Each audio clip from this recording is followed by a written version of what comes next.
Ketua Umum PDI Perjuangan Megawati Soekarnoputri sebelumnya menyebut akan mendatangi penegak hukum jika sekjennya ditangkap. Mega menjelaskan sebagai Ketua Umum PDIP, ia bertanggung jawab atas sekjennya. Meski demikian, Ketua DPP PDI Perjuangan Roni Talapesi menjelaskan PDIP dan Hasto akan bersikap kooperatif dan menghormati proses hukum. Gara-gara kamu mau ditangkap nih, apa namanya? Untuk Harun Masiku itu tahun 2019. Coba ayo ahli hukum berani hitung berapa semuanya yang ditahan. Siapa nih sampai tahun segini nih, ayo. Kan semuanya diblok. So, what do you do? Gak ada yang berani, nggak berani. Saya bilang kalau Hasto itu ditangkap, saya datang. Ya, saya nggak bohong. Kenapa? Saya ketua umum, bertanggung jawab kepada warga saya. Dia adalah sekjen saya. Perjuangan dan sekjen DPP PD Perjuangan telah dan akan selalu mentaati proses hukum dan bersifat kooperatif.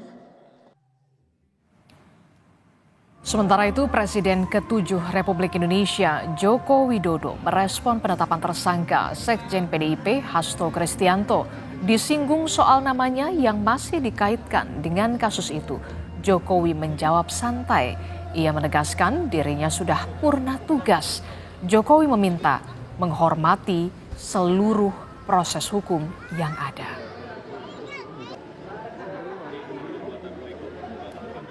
Ditetapkan sebagai tersangka di KPK ya Pak, tapi nama Bapak itu masih disangkut pautkan atas tersangka ini. Hormati seluruh proses hukum yang ada. Tapi nggak apa-apa Pak, nama-namanya dicatut Pak, masih di bawah-bawah Pak. Nama Pak Jokowi sama keluarga masih di bawah. Enggak, purna tugas pensiunan nggak kalah. Penetapan tersangka Sekjen PDI Perjuangan Hasto Kristianto menambah jumlah orang yang terlibat dalam kasus suap Harun Masiku.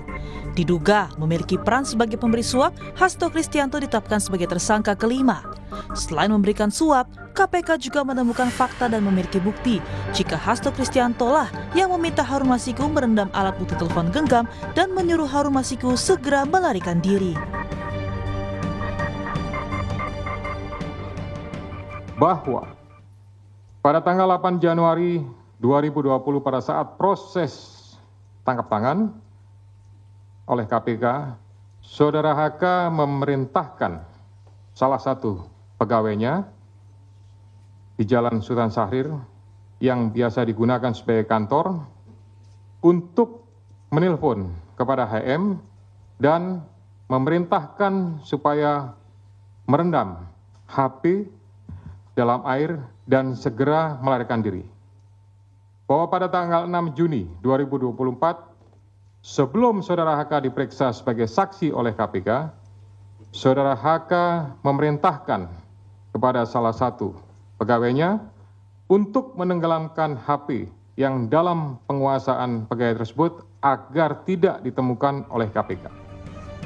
Merespon uraian peran yang disampaikan Ketua KPK atas penetapan tersangka Hasto Kristianto, PDI Perjuangan bersikap. Tim hukum PDI Perjuangan menduga penetapan tersangka Sekjen Hasto Kristianto syarat muatan politis. Alasan sesungguhnya dari menjadikan Sekjen DPP PD Perjuangan sebagai tersangka adalah motif politik, terutama karena Sekjen DPP PD Perjuangan tegas menyatakan sikap-sikap politik partai menentang upaya-upaya yang merusak demokrasi, konstitusi, juga terhadap cawe-cawe penyalahgunaan kekuasaan atau abuse of power di penghujung kekuasaan mantan Presiden Joko Widodo. Upaya hukum tengah disiapkan PDI Perjuangan untuk menghadapi penetapan tersangka Hasto Kristianto oleh KPK. Sementara KPK mengaku siap jika PDI Perjuangan melayangkan gugatan pra-peradilan demi membebaskan sekjennya. Tim Liputan, Kompas TV.